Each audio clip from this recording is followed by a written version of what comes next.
দেশের মাটিতে পা রেখে তারেক রহমান বলেছিলেন, আই হ্যাভ এ প্ল্যান। কি সেই পরিকল্পনা তা তখনই খোলাসা করেননি, রহস্য রেখেছিলেন সময়ের হাতে।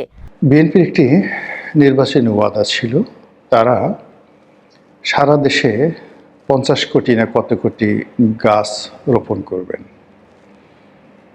তারপর 20,000 কিলোমিটার খাল খনন করবে এবং 50 লাখ ফ্যামিলি কার্ড বিতরণ করবে দরিদ্র জনগোষ্ঠীর মধ্যে, এবং যারা প্রতি মাসে সরকার থেকে 2,500 টাকা করে ভাতা পাবে।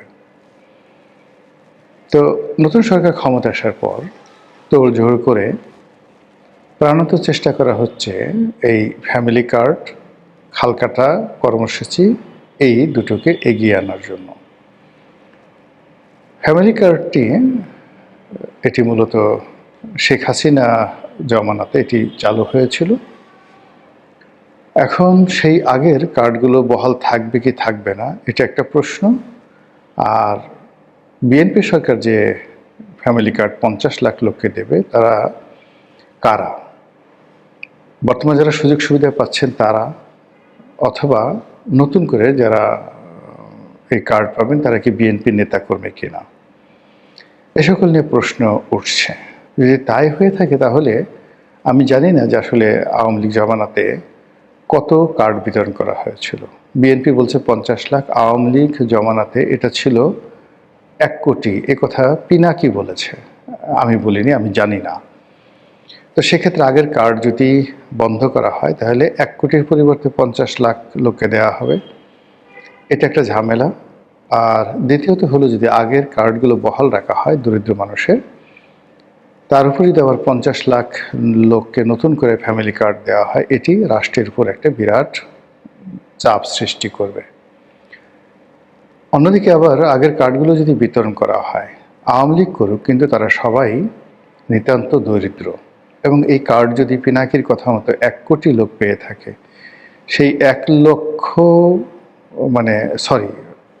কোটি লোক পেয়ে থাকে, তাহলে সেই 1 কোটি লোকের নাম বাদ দিলে এই 1 কোটি গরিব মানুষকে নিয়ে সারা বাংলাদেশে বিএনপির যে বদনাম হবে, যে অভিশাপ তারা দিবে, এবং পথে ঘাটে মাঠে ময়দানে তারেক রহমান সাহেবকে নিয়ে যে সকল কথাবার্তা গরিব মানুষ বলবে, ওটা সারা বাংলাদেশের আকাশ পাতাল রীতিমতো ভারী করে তুলবে। তো এই বিষয়গুলোর পরিবর্তে আমি এর ফাইন্যান্সিয়াল দিক, ধরুন যে আগেরগুলো আছে, বিএনপি নতুন 50 লাখ কার্ড দেবে, এই বিষয়গুলো নিয়ে আলোচনা করব। এটা দ্বিতীয় ধাপে। কিন্তু প্রথম ধাপে যেটি আলোচনা করতে চাই সেটি হলো যে বিএনপি খাল কাটতে চাচ্ছে, তাও আবার যেন তেন খাল কাটা নয়। 20,000 কিলোমিটার খাল খনন করা হবে, ভালো কথা। এখন এই খাল খনন করার বাস্তবতা কি, মানে এটার বাস্তবতা কি? শহীদ প্রেসিডেন্ট জিয়াউর রহমান খাল কেটেছিলেন, ওই সময়ের প্রেক্ষাপট আর বর্তমান সময়ের প্রেক্ষাপট ভিন্নতর। সেই খাল কাটায় মানুষদেরকে সম্পৃক্ত করেছিলেন, এবং হতদরিদ্র মানুষ সেখানে ঝাঁপিয়ে পড়েছিল। এবং বলতে গেলে বেশিরভাগ এই খনন কর্মসূচি স্বেচ্ছাশ্রমের ভিত্তিতে হয়েছিল। কিন্তু এতে করে দেশের বা রাষ্ট্রের কতটুক লাভ হয়েছে, এটা নিয়ে যথেষ্ট বিতর্ক রয়েছে। জিয়াউর রহমানের জমানাতে যে খালগুলো খনন করা হয়েছে, একটি খাল সচল আছে এবং একটি খালে পানি আছে, এরকম কোনো নজির নেই।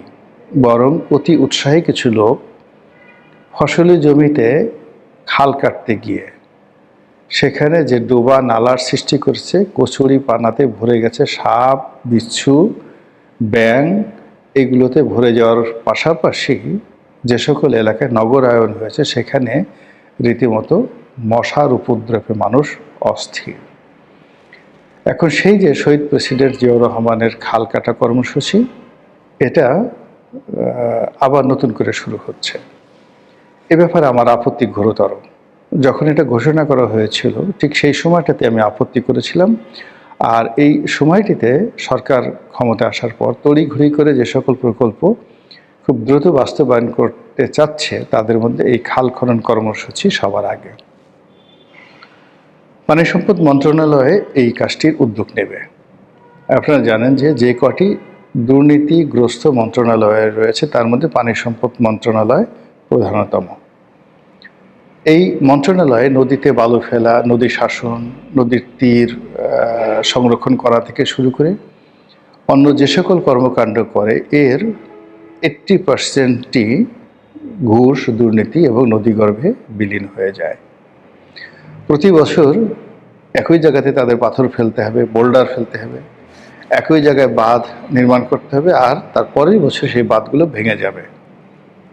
এই নিয়তি নিয়ে পানি সম্পদ মন্ত্রণালয় যুগের পর যুগ ধরে চলছে। তো সেই মন্ত্রণালয় যখন এই খাল কাটার কর্মসূচি বাস্তবায়ন করবে, এটা কি পরিমাণ খাল হবে, কি পরিমাণ ডোবা নালা হবে, আর কি পরিমাণ লুটপাট হবে, এটা সহজেই বুঝতে পারা যায়। এই গেল এক। 2 নম্বর হলো যে আমাদের দেশে অনেকগুলো ডোবা রয়েছে, নালা রয়েছে। এগুলো যদি পরিষ্কার করা হয়, দক্ষিণ অঞ্চল বলেন অন্যান্য এলাকাতে বা ঢাকা শহরে যেগুলো রয়েছে, এগুলো যদি পরিষ্কার করা হয়, এখানে স্বচ্ছ পানির প্রবাহ ঠিক রাখা যায়, মশা মাছি নিধন হবে, এটা খুব ভালো একটা কাজ হবে। কিন্তু নতুন করে খাল খনন এটা কোনো অবস্থাতেই বুদ্ধিমানের কাজ হবে না। ঢাকা শহরে অনেকগুলো যে খাল রয়েছে যেগুলো মূলত আবর্জনার খাল, বর্জ্যতে পরিপূর্ণ। এগুলো প্রাইভেট ভূমিতে রয়েছে, সরকারি ভূমিতে রয়েছে, পাড়া মহল্লায় রয়েছে, শহরে গঞ্জে গ্রামে রয়েছে। তো যেগুলো আসলে আছে সেইগুলোতে যদি খনন করে মাছ চাষ করা হয় এবং এগুলোকে একটা প্রকল্পের আওতায় আনা যায় তাহলে ভালো কাজ হবে। কিন্তু দেখা গেল যে অতি উৎসাহী লোকজন সেখানে কিছু মাটি ফেলে দিল, সেখানে কিছু মাটি ভরাট করলো, সেখান থেকে কিছু মাটি উত্তোলন করলো, কিছু কুচুরি পানা পরিষ্কার করলো, 2 দিন পরে আর খোঁজ খবর নাই, টাকা শ্রাদ্ধ হয়ে গেল। এই খাল কাটা কর্মসূচির মাধ্যমে তারেক রহমান সাহেবের দুর্নাম বদনাম শুরু হবে। আবার এই খাল কাটার মাধ্যমে হাওয়া ভবন ফিরে আসবে এবং টাওয়া ভবন ফিরে আসবে। কাজেই এই খাল কাটার ব্যাপারে তাকে যথেষ্ট সতর্ক হতে হবে। আমার জানা মতে পৃথিবীতে নেদারল্যান্ড সরকার এই ব্যাপারে সবচেয়ে উপযুক্ত এবং তাদের প্রচুর এক্সপার্ট রয়েছে।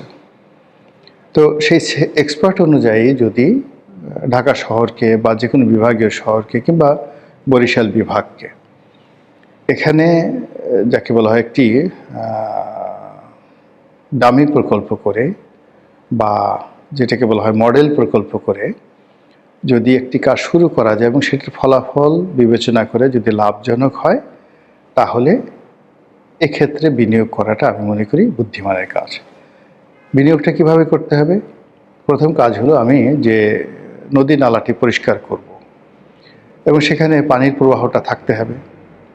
আবার সেখানে যদি আমি খনন করি, খনন করার পর সেখানে পানির প্রবাহটা আসতে হবে। কিন্তু আমাদের দেশের যেভাবে বিভিন্ন এলাকাতে পানির স্তর নেমে গেছে, সেক্ষেত্রে 30 ফিট 40 ফিট পর্যন্ত খনন করার পরেও শীতকালে বা গ্রীষ্মকালে পানি পাওয়া যায় না।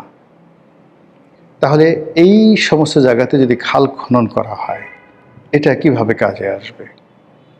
2 নম্বর হলো যে আমাদের যে সেচ ব্যবস্থার কিন্তু আমূল পরিবর্তন হয়েছে। যেহেতু জমিতে সেচ দিলে 4-5 ঘন্টার বেশি জমি শুষ্ক থাকে না। কারণটা হলো ওই যে পানির স্তর নিচে নেমে গিয়েছে। এই অবস্থাতে এমনকি যে ড্রেনগুলো আগে মাটির ড্রেন তৈরি করা হতো আজ থেকে 20-30 বছর আগে বা 40 বছর আগে, এখন সেই ড্রেন মাটির পরিবর্তে সেখানে কনক্রিটের ড্রেন তৈরি করা হচ্ছে, যেন যেখানে পানি ফেলা হয় সেই পানি ফসলি জমিতে পৌঁছতে না পৌঁছতেই সেটা শুষে নিয়ে না যায়।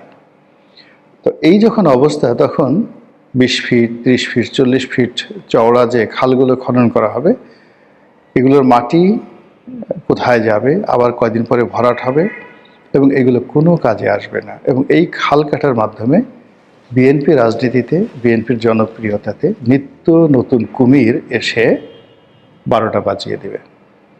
এবং একবার যদি বদনাম শুরু হয়ে যায়, এই যে এখন মধুমাস চলছে, তারেক রহমান সাহেব যা কিছু করছেন সবাই পছন্দ করছে, সবাই প্রশংসা করছে, কিন্তু এটা ঠিক ডক্টর ইউনূসের কথা চিন্তা করুন যে উনি প্রথম 3 মাস যা বলেছেন, যা করেছেন সবই মানুষ সমর্থন করেছে, মানুষ আশায় বুক বেঁধেছে। তারেক রহমান সাহেবকে নিয়েও কিন্তু মানুষের আশা শেষ নেই, কিন্তু এটা যখন নিরাশায় পরিণত হবে, তার লোকদের কর্মকাণ্ড, তার নিজের কর্মকাণ্ড, তার প্রকল্পগুলোর ব্যর্থতা এবং দেশে অর্থনীতির যে গতি, সেই গতিটা যদি ফিরে না আসে, সঙ্গত কারণে মানুষ ধৈর্য হারায় হয়ে পড়বে।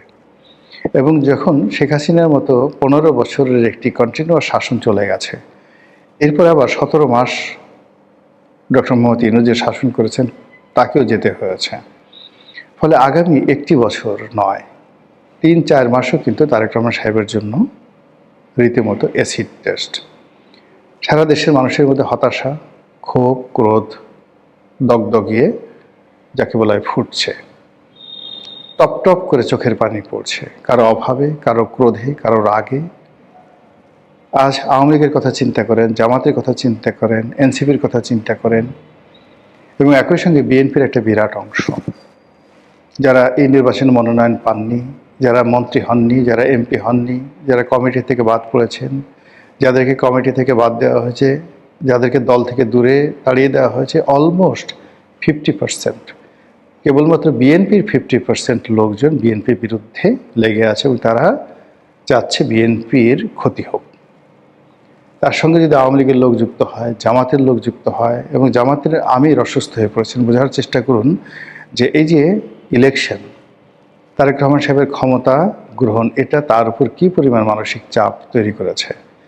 এনসিপির যারা লোকজন রয়েছেন তারাও রাগে ক্ষোভে ফুঁসছে।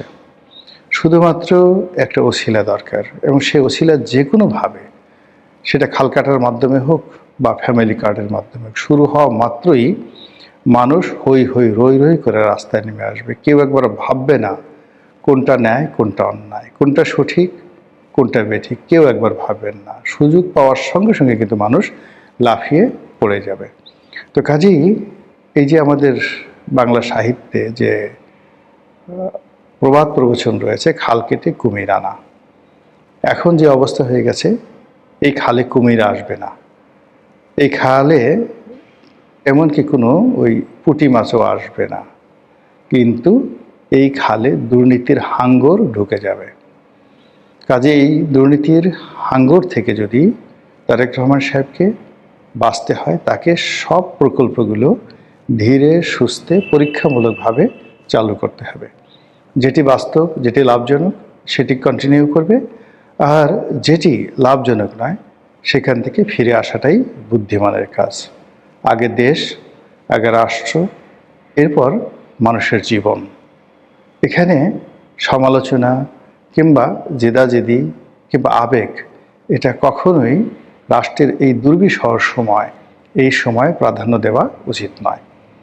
মহান আল্লাহ আমাদের সবাইকে হেদায়েত দান করুন এবং হেফাজত করুন। আসসালামু আলাইকুম ওয়া রাহমাতুল্লাহি ওয়া বারাকাতুহু।